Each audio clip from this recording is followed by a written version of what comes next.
I'd like to take a few minutes to share with you what I call my energy story, how I learned about the importance of energy. Now, I'm going to date myself a little bit here. I want to take you back to 1989. That was the time that Arthur Young merged with Ernst and Winnie. Now, they call it a merger as they often do, but it's typically a takeover, as it was in this case. Ernst and Winnie took over Arthur Young to become Ernst and Young. The reason why it's important is, well, back in the day, I know this is going to sound petty, but the Arthur Young office in Atlanta was much bigger than the Ernst and Winnie office. But of course, because it was a takeover, the Ernst and Winnie partners became the head of the office. Now, the reason this is important once more, late 1989, a former Ernst and Winnie partner comes up to me, a former Arthur Young senior manager, and he says these words: Michael, do you realize how much power you give up when you facilitate?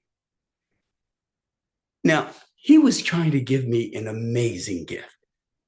But because of the form that the gift came in, basically him, the wrapping of this gift, this former Ernst and Whitney partner, I wasn't ready to receive it. You know what my response was? Oh, you don't know what you're talking about. I'm a good facilitator. He was really trying to give me an awesome gift. But again, because of the way it was wrapped, I wasn't able to accept it. You may want to think back to times in your life when there was a gift that you didn't accept because of the wrapping of the gift. Now, the good news is I did finally accept the gift, but it took 4 years. And I want to share with you that story. So let's fast forward 2 years from 1989 to 1991. I'm attending my first ever facilitation training class. So in the class, there were 16 of us. It was a 6-day class. On the last 2 days, each one of us got to facilitate the group. And let me tell you, it was the most amazing thing I'd ever seen. I just hadn't seen anything like it before. See, if the person who got up to facilitate was high energy, the group became high energy. The person who got up was kind of low energy, the group automatically became low energy. If the person got up was kind of folksy, guess what? The group became folksy right along with them. So, and it was amazing just watching it. I watched it happen 16 times where the group took on the energy of the person who was standing up there. Now, I didn't connect the dots. I didn't connect what I was seeing in 1993, 1991, and how it connected what was happening in 1989 when the partner said, you don't realize how much power you give up when you facilitate. Didn't connect the dots. So let's go forward 2 more years. It's now 1993. I left Ernst Young 5 months before to start Leadership Strategies, the facilitation company, where world headquarters was our second bedroom. We had plans, yes. Well, in any case, that second class, I remember, it was April 1993. And we also, it was a 4-day class, and the last day, everyone facilitated the group. Well, in this particular case, a person got up and used our project planning agenda model. He got to critical success factor analysis and got just lost, just didn't understand what he was doing. And his energy dropped. And the session dragged for the rest of the way. Well, when we done, we did the debrief. Hey, what did you do well? It's like, I didn't do anything well. No, really, you did some things well. Let's talk about it. And then I asked him, why did you let your energy drop? He said, well, I really didn't know what I was doing, Michael. I just didn't know what I was doing. Well, great.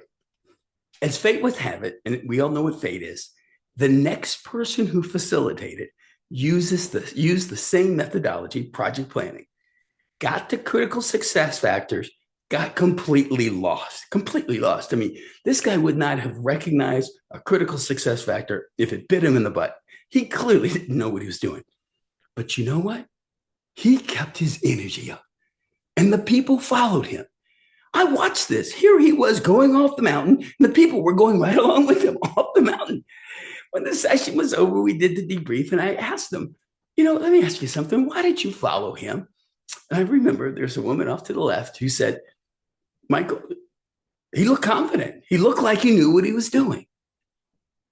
And let me share with you, in that moment, it was like dawn broke over Marblehead. I connected the dots.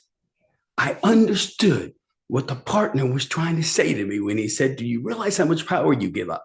I connected that with what I saw in 91. where the team, the group took on the energy of the facilitator. I connected it with what I was just seeing, where this woman was saying she followed him because he looked like he was confident. He looked like what he knew what he was doing. And in that moment, right in the middle of the class, I said, oh my God. And since that time, we've been explaining what I'm about to share with you now. I call it the 3 E's of energy. See, everybody knows about the first E, just about everybody. Most people know about the second E, but few people know about the third E. So the 3 E's of energy. The first E, high energy, guess what? It engages the participants. Right? It's just more interesting to listen to, isn't it? Hearing somebody who is high energy just helps engage you. Most people know that. So 1, it engages the participants. 2, many people know it energizes the topic. See, your energy around the topic makes it look important. People, well, facilitator thinks it's important. This must be important. So it engages the participants, energizes the topic.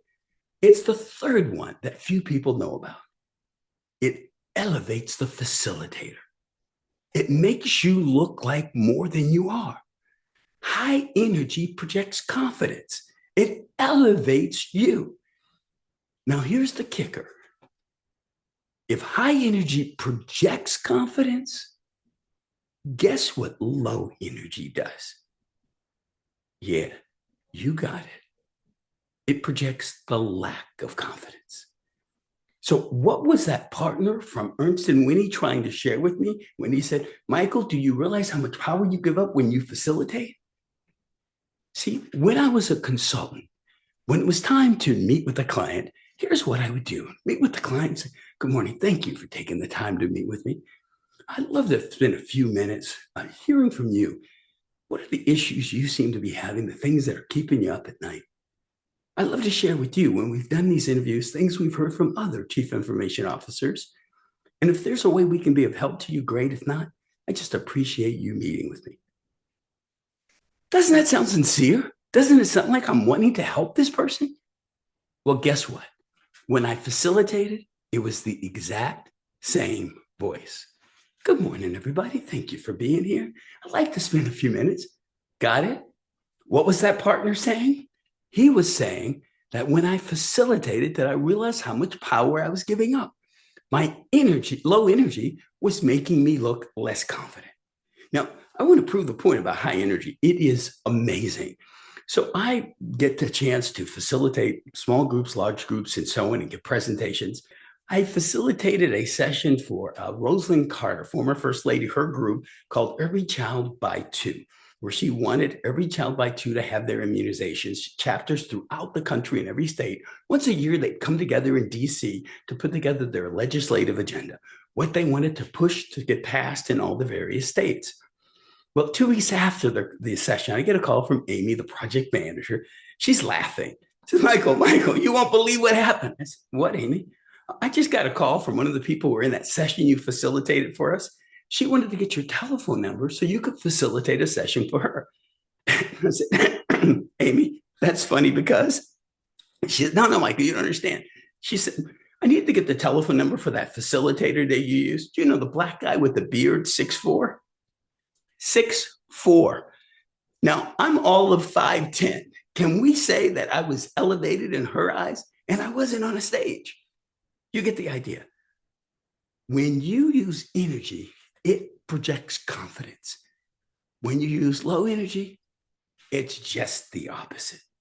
So as you start every session, we think it's important for you to understand what the 3 levels of energy is, what your level 3 looks like, and how you can project more energy in your sessions.